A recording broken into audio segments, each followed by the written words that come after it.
अगर पत्नी कमाती है तो इसका मतलब ये नहीं होता है कि वह पति पर मेंटेनेंस का मतलब भरण पोषण का दावा नहीं कर सकती। जी हाँ दोस्तों, यहाँ पे एक लेटेस्टिंग जजमेंट आया है हाई कोर्ट राजस्थान का, जिसमें क्लियर कहा है कि अगर पत्नी कमा रही है तो इसका मतलब आप ये मत समझिए कि आप अपनी जिम्मेदारी से भाग रहे हो। जी हाँ, आपको जो आप लाइफ जी रहे हो, जो आप लाइफ जीने का स्टैंडर्ड है आपका, वही लाइफ जीने का आपका पार्टनर का भी होगा। जी हाँ दोस्तों, और यहाँ पे 85,000 मतलब 85,000 कमाने वाली पत्नी का 75,000 कोर्ट ने मेंटेनेंस बना दिया। जी हाँ दोस्तों, पूरी डिटेल में अपन बात करेंगे, लेकिन उससे पहले कौन से ऐसे ग्राउंड होते हैं कि पत्नी कमाती है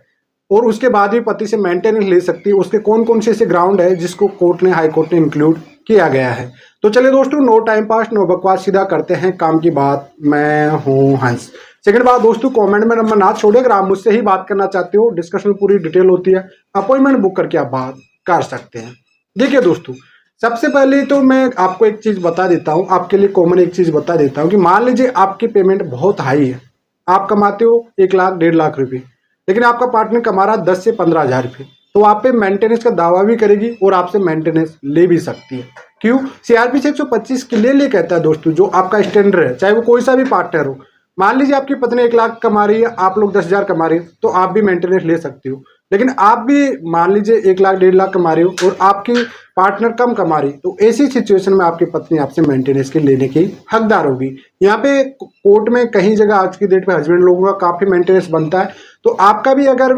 ऐसा है कि आपका पार्टनर ज्यादा कमा रहा, आप नहीं कमा रहे, तो आप अपनी पत्नी से भी मेंटेनेंस ले सकते हो। अब बात करते हैं दोस्तों, जो जजमेंट आया है राजस्थान हाई कोर्ट का, इसकी पूरी डिटेल में अपन बात करते हैं। 2 कपल था जिनका बीकानेर में शादी होती है 2010 में, 2011 में उनकी एक बच्चा भी होता है। उसके बाद में दोनों के मतभेद होते हैं और 2013 में वह यूएसए में मतलब अमेरिका रहते थे कपल, उसके बाद में वापस राजस्थान लौट आते हैं। 2015 में इनका तलाक भी हो जाता है,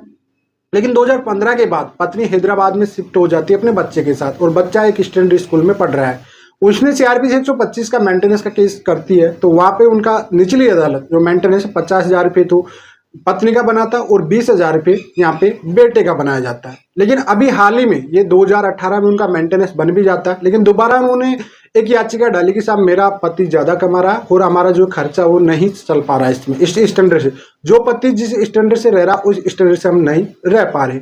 तो उस वहां पे एक याचिका लगाए, तो निचली अदालत ने उसको भाई साहब बढ़ा के 75,000 रुपये तो पत्नी का बना दिया और 25,000 रुपये बेटी का बना दिया गया, क्योंकि हैदराबाद में रह रही है, अच्छे स्टैंडर्ड में बेटा पढ़ रहा था, इस वजह से उनका मेंटेनेंस बढ़ा दिया गया। अब पति की तरफ से इसको रद्द करने की याचिका लगी कि साहब पत्नी खुद कमा रही है, तो हाई कोर्ट ने बोला कि साहब ऐसा नहीं है, अगर पत्नी कमा रही है ना, तो इसका मतलब ये नहीं कि वो पति पर मेंटेनेंस का हक नहीं जमा सकती। जी हाँ, क्योंकि उसका स्टैंडर्ड जो पति का अमेरिका में कमा रहा है और यहाँ पे पति 12 लाख रुपए पर मंथ का कमा रहा था। जी हाँ, तो यहाँ पे कोर्ट ने बोला कि साहब अगर उन्होंने सेकंड मैरिज भी कर लिया है, अगर उनका पार्टनर आ भी गया, तो वो 1/12 वह हिस्सा आपको पत्नी को देना ही पड़ेगा, और 75,000 तो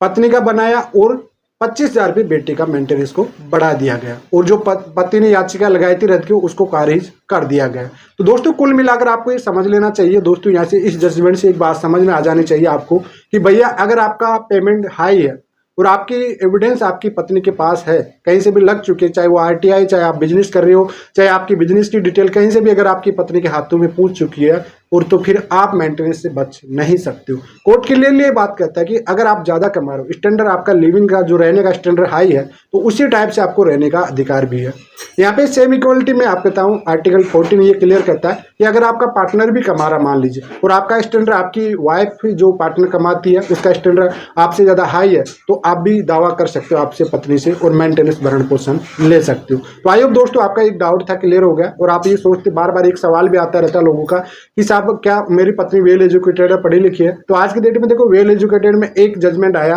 राजेश जायसवाल वर्सेज ममता जायसवाल का, मध्य प्रदेश हाई कोर्ट का, उसके बाद मैक्सिमम कहीं जजमेंट नहीं आए। मैक्सिमम आज की डेट पे वेल एजुकेटेड से कोई फर्क नहीं पड़ता, आपने कमा रहे हैं आप, तो अगर दावा फेस करेगी तो मेंटेनेंस तो बन ही जाएगा। तो आई होप आपको समझ में आ गया होगा। चलिए आज के लिए इतना ही। जय हिंद, वंदे मातरम दोस्तों।